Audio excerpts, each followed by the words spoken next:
এরা এক একজন শত শত কোটি টাকার পিএস কামায় ফেলতেছে কতদিনে? 10 মাসে।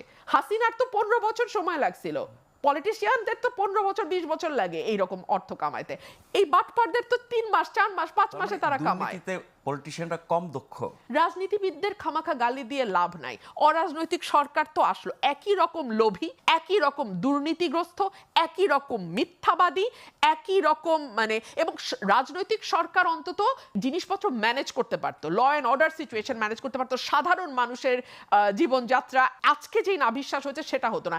এরা তো সেখানেও অদক্ষ, মিথ্যাবাদী, লোভী, দুর্নীতিগ্রস্ত বলছে এই কারণেই যে এখন আবিষ্কার হয়েছে নতুন তত্ত্ব, উপদেষ্টারা ফেরেশতা, পিএসরা ইবলিশ। কি ফানি কথা, তাই না? অথচ চিন্তা করে দেখেন, পিএস এর জন্য সুরঞ্জিত সেনগুপ্তকে কালো বিড়াল তকমা নিয়ে অত্যন্ত